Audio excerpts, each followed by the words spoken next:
저를 뽑아야 되는 이유를 크게 두 가지로 말씀드리겠습니다. 자유롭게 얘기할 수 있는 그런 담당자로 성장하겠습니다. 저는 계속해서 생각하는 사람이기 때문에 저를 뽑으셔야 합니다. 안녕하세요. 저는 2차 전지를 개발하는 스타트업 리베스트에서 인사업무 총괄하고 있는 이진우입니다. 저는 프레시코드라는 샐러드 플랫폼 회사에서 경영 총괄하고 있는 유수미라고 합니다. 당신을 꼭 뽑아야 하는 이유, 이 질문은 왜 물어보는 걸까요? 저는 마지막 자기 어필이라고 생각을 하거든요. 면접을 보시면서 지원 동기라든가 성격의 장단점이라든가 막 많은 것들을 얘기를 하셨을 거예요. 근데 결론이 뭐냐? 핵심은 뭐고 마지막으로 못한 얘기 있으면 해라, 하고 싶은 얘기 해라, 이런 느낌이거든요. 그래서 결국은 너를 뽑아야 되는 핵심적인 키워드를 말해봐라, 약간 이런 느낌으로 저는 물어봐요. 그래서 약간 최후의 질문? 뭐 이런 느낌도 있는 것 같습니다. 저는 그분이 왜 우리 회사에 왔는지를 마지막으로 정리해서 그 부분이 결국은 앞서 그동안에 말했던 거를 사실을 만들어주는 것 같아요. 마지막에 당신을 뽑아야 되는 이유가 이런 사실 때문에 나를 뽑아야 됩니다라는 게 연결이 돼야 되거든요. 다 1시간이든 30분이든 얘기하다 보면 이 사람을 왜 뽑아야 되는지까지의 저희가 정의가 이미 내려져 있고, 그리고 이 사람을 합격 불합격에 대한 정의는 내려져 있기 때문에 그분 또한 나를 왜 뽑아야 되는지를 정의를 내려주셔야 되는 것 같습니다. 그러면 취준생들이 어떻게 답변하면 좋을까요? 오히려 역으로, 그러니까 나를 안 뽑으면은 뭐 이런 부분을 놓치게 되십니다, 약간 이런 식으로 얘기를 했던 게 기억에 남는데, 이 직무에 필요한 게 이런 역량인데 저는 이런 거 갖고 있는 사람입니다, 그리고 잘할 수 있습니다, 그러니까 이렇게 얘기를 해주면 저는 뽑을 것 같아요. 그런 식으로 준비를 하면 좋지 않을까 싶습니다. 우리 회사를 성장하기 위해서 본인이 다 할 수는 없지만 그 하나의 한 분야에서 최선을 다해서 내가 이 역할을 하게 되면 이 성장을 할 수 있는데 큰 도움이 될 수 있다는 걸 좀 어필해주면 채용을 할 것 같습니다.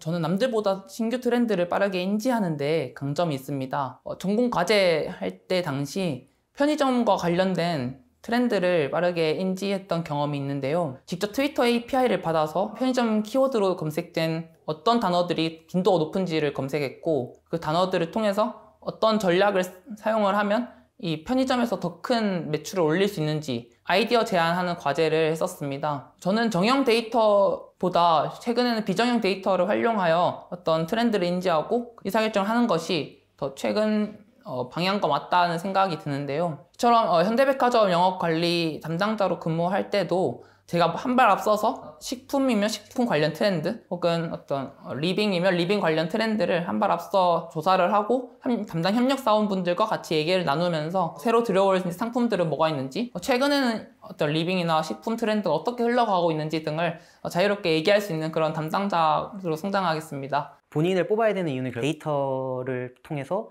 트렌드를 읽을 수 있는 사람이기 때문에 이제 나를 뽑아야 됩니다 라고 얘기를 하셨는데, 사실 이제 신입한테 바로 데이터 맡기지 않죠. 그리고 이제 또 큰 기업들 같은 경우에는 쪽이랑 영업이랑 분리가 돼 있거든요. 그러면 이제 내가 영업 지원을 했다고 한다면은 신입 영업 담당자로서 어떤 추진력과 열정을 가지고 일할 수 있는 사람인지, 그래서 저는 이런 거를 해낼 수 있는 사람과 불굴의 노력과 끈기가 있는 사람이기 때문에 매출 목표 던져주면은 뭐 이거 팔아와라 하면은 사냥개처럼 가서 팔아올 수 있는 사람이다, 차라리 그런 식으로 어필하시는 게 좋지, 저는 데이터 분석할 수 있고 트렌드 잘 알고 있고 이런 사람이기 때문에 저를 뽑으셔야 됩니다 라고 해봐야 그 윗단에 있는 사람들이 더 잘하기 때문에 사실 이런 부분은 조금 부족하지 않나 싶고요. 그래서 직무에 대한 개념을 먼저 좀 파악을 하고 난 다음에 그에 맞춰서 좀 준비하는 것도 되게 중요할 것 같아요. 본인이 정말 하고 싶은 게 어떤 것인지를 정확히 파악해서 그 직무를 가기 위해서 어떤 노력을 해야 될지에 대한 정의를 먼저 내리고 그 노력을 하면서 같이 준비해가는 게 가장 크실 것 같습니다. 저는 계속해서 생각하는 사람이기 때문에 저를 뽑으셔야 합니다. HR러가 되고 싶은 저는 사람과 조직에 대해 계속 생각하고 고민합니다. 저의 생활 습관 그리고 인간관계 안에서도 인사 직무의 덕목과 연결지어서 사고하고 행동하고 있습니다. 사람에게 관심이 있고 좋아하는 것에서부터 인사에 대한 흥미가 생겼습니다. 하지만 생각을 계속하고 공부를 할수록 사람이란 대상을 좋아하는 것을 넘어서 한 명 한 명의 다양성을 이해하고 인내하고 포용력을 가지려는 자세와 습관이 중요하다는 것을 느낍니다. 저는 학생 때부터 어느 자리에 가서든지 두루 사람들과 잘 소통을 했었고, 그들이 하는 이야기를 흥미롭게 들었고 그들을 도울 수 있었을 때 보람을 많이 느꼈습니다. 이렇게 생각과 성장을 거듭하고 다양성을 경험했던 것이 변화무쌍한 인사의 일의 동력이 될 거라 생각하고, 또 계속해서 성장할 수 있는 밑거름이 될 거라고 생각합니다. 계속해서 즉 직원들에게 개발에게 집중하면서 환경에 대응하는 제도를 개선해 나가고 한정된 자원으로 여러 사람들이 최대한 만족할 수 있도록 쉼없이 고민하는 것을 인사팀에서 함께 하고 싶습니다. 그래서 인사 담당자가 하고 싶어 하는 건 알겠는데, 그래서 내가 어떤 방법으로 내가 어떤 역할을 할 수 있어서 난 꼭 여기에 본인을 채용해야 된다는 그 간절함이 전 느껴지지가 않아서 왜 뽑아야 되는지, 왜 채용해야 되는지가 퀘스천으로 계속 남게 됐던 것 같습니다. 약간 의지 표현만 있고 구체적인 고민을 해봤나라는 그런 생각이 안 든다는 말씀이실까요? 본인이 채용 업무부터 해서 올라가고 싶다고 했지 않습니까? 그리고 이제 이후에 평가, 보상 막 이런 거 다 하고 싶다고 하셨는데, 이 모든 게 사실은 인사 담당자는 법적인 테두리 안에서 이루어져야 되거든요. 그러니까 채용 절차법이라든가 나중에 넘어가면 뭐 고령자 근참법, 근기법 막 이런 것들을 법을 알아야 되는데, 나는 그냥 아름다운 회사를 만들고 싶고 이거를 하기 위해서 내가 뭔가를 하겠다라는 노력이 없어요. 차라리 저는 채용 절차법을 뭐 완벽하게 숙지를 하고 뭐 근기법 이런 것들을 준비를 해서 회사와 근로자들이 서로 만족할 수 있는 회사를 만들어서 그 법적인 테두리를 지키면서 이런 것들을 하겠다, 성장하려고 노력하겠구나 라는 게 느껴지는데, 그런 게 조금 안 보여서 인사팀으로서 자격이 좀 떨어진다라고 생각을 했습니다.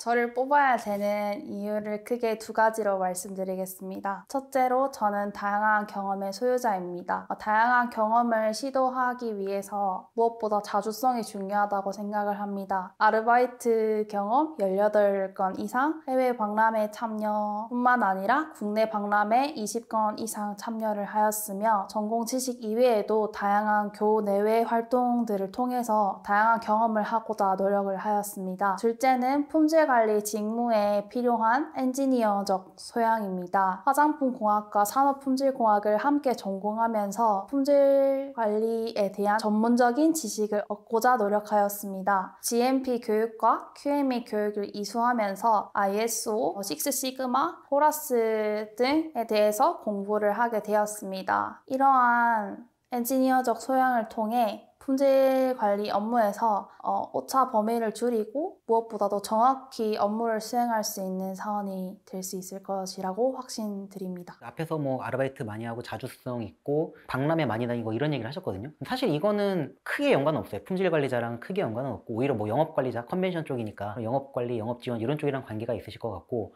그래서 이거는 사실 뭐 불필요한 내용 같고요. 그 다음에 이제 두 번째로 얘기하셨던 건 사실 되게 좋았어요. 내가 엔지니어적인 소양이 있고 품질 관리 관련된 자격증을 취득했다, 뭐 이런 식으로 얘기를 하셨거든요. 교육받았다. 근데 이제 이걸 조금 장황하게 얘기를 하셨는데, 장황하게 얘기하시보다 실험실에서 있으면서 엔지니어적인 소양을 갖췄고 품질 관련된 교육 역량을 쌓았습니다. 그래서 품질 관리 담당자 입사하게 되면은 그 엔지니어들과 소통을 하면서 파일럿 단계에서부터 발생되는 품질 이슈를 잡으면서 이런 것들을 양산까지 안 나오게 초반부터 쭉 끈기 있게 이제 엔지니어적인 소양으로 품질 이슈를 잡아가는 품질 관리자가 되겠습니다. 뭐 이런 식으로 풀어나가시면 더 좋지 않았을까. 근데 나쁘시다는 건 아니에요. 되게 잘 하셨는데 요거를 조금만 더 그 문맥에 맞게 그리고 잘 연결해서 풀어나가시면 되게 좋을 것 같아요. 적절히 잘 말씀을 주시더라고요. 근데 저희 포인트를 줘야 될 부분들이 있는데, 두 번째로 말씀하셨던 건 임팩트 있게 얘기하고 끝냈어도 저는 더 낫지 않았을까. 완전 불필요하진 않지만 1순위, 2순위로 나눈다면 굳이 1, 2순위를 다 얘기할 필요는 없고 1순위를 정확하게 임팩트 있게 얘기하는 것도 가장 큰 기술이라고 생각합니다. 당신은 왜 꼭 뽑아야 하냐라는 질문에 대해서 기억에 남는 지원자가 있으실까요? 저희는 이제 샐러드를 먹고 자기가 정말 살을 빼고 본인 자체가 개선이 됐다라는 얘기를 하시더라고요. 그 샐러드를 먹어서 결혼을 했다, 이런 얘기를 있어요. 저희 재무팀인데 실제 여기 오시기 전에 결혼을 준비하시면서 샐러드를 찾던 중에 프레시코드의 샐러드가 맛있다고 해서 그 샐러드를 먹으면서 6개월 동안 살을 빼서 제가 결혼을 했습니다. 그래서 이 프레시코드에 대한 저는 자부심을 확실히 가지고 있고, 이 안에서 저는 이런 역량을 잘 발휘해 보겠다라고 얘기해서 굉장히 기억에 남았어요. 그럼 뭔가 기업에 대한 로열티를 강조하는 것도 판단의 방법이 될 수 있다는 말씀이신? 저는 그게 좀 매력적이었어요. 특히나 저희는 그런 이커머스이기 때문에 좀 소비자의 마음도 되게 필요한 건데, 소비자의 마음을 적절히 이용하면서 본인의 어필을 확실히 해주셨어가지고 좋았었습니다. 이제 면접을 봤는데 자기는 이제 배터리만 했다고 했던 분이 계셨어요. 그래서 배터리만 어떻게 하셨어요? 그러니까 자기는 다른 과목 신경도 안 쓰고 나노 음극재 소재 막 이런 쪽으로 해서 그쪽만 팠다고 막 얘기를 하시더라고요. 그래서 다른 화학 성적은 안 좋은데 뭐 이쪽은 좋다, 이러면서 그 성적표까지 가져오셨고 실제 성적표를 보여주셨어요. 그리고 이제 자기는 배터리 이거에 인생을 걸었다, 그래서 이거 안 돼도 나는 다른 회사 안 갖고 오고 무조건 배터리만 할 거다 라고 얘기를 하셨거든요.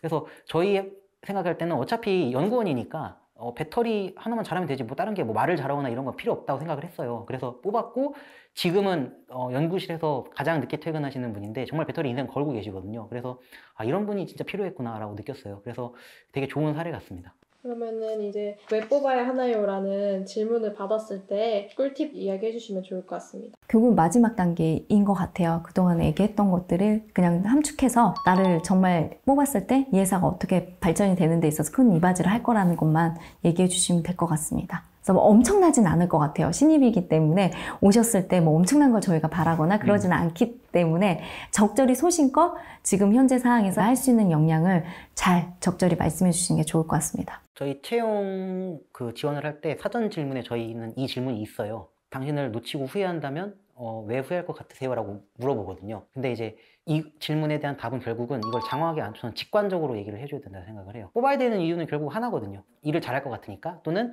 잘할 가능성이 보이는 사람이니까 뽑아야 되는 거거든요. 그래서 저희는 이제 이 질문에 대해 내가 이 포지션에 들어왔을 때 어떤 성과를 낼 수 있을 것인가, 그러니까 일을 잘할 거다. 아니면은 신입 같은 경우에는 뭐 바로 잘을 못하지만 잘할 수 있는 난 잠재력을 갖고 있는 사람이다. 이런 걸 직관적으로 간단하게 설명해 주시는 게 좋을 것 같습니다. 이것도 있다는 걸 얘기하고 싶고 저것도 있다는 걸 얘기하고 싶다 보니까 중구난방으로 얘기하는 경우가 있는데 네. 차라리 그냥 하나만 확실한 걸 얘기하는 게 더 확실히 이해하기도 좋고 임팩트가 있을까요?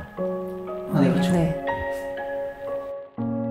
취업이라는 게 이게 저도 이제 지방대 나오고 해서 취업 준비 되게 어렵게 했었고 저도 4학년 때 취업 준비할 때 이게 되게 많이 지원도 많이 하고 저도 막 하반기 공채 막 100개 넘게 지원하고 그랬거든요. 아, 네. 네, 근데 이제 막 다 떨어지고 그다음에 대기업 공채 최종 면접까지 갔다가 그러니까 4대1의 경쟁률이었는데 거기서 떨어졌어요. 되게 취업하시는 뭐 분들도 힘드시면서도 막 그런 지치고 막 이랬거든요. 떨어지면 또 다시 처음부터 써야 되고 맞아요. 이 회사는 어떻게 써야 되고 막 그런 게 되게 많으실 건데 장기전으로 보시고 체력을 좀 기르셔서 그러니까 이게 맷집이라고 해야 되나 그런 게 이제 그 두들겨 맞으면 이제 맷집이 없으면 이게 못 일어나는데 맷집이 있으면 좀 일어나잖아요. 이게. 맞아요. 그러니까 그렇게 장기적으로 생각하시고 체력도 좀 기르시고 긍정적으로 좀 생각하시면서 하시다 보면은 뭐 언젠가는 이제 취업이 되지 않을까 뭐 생각을 해요.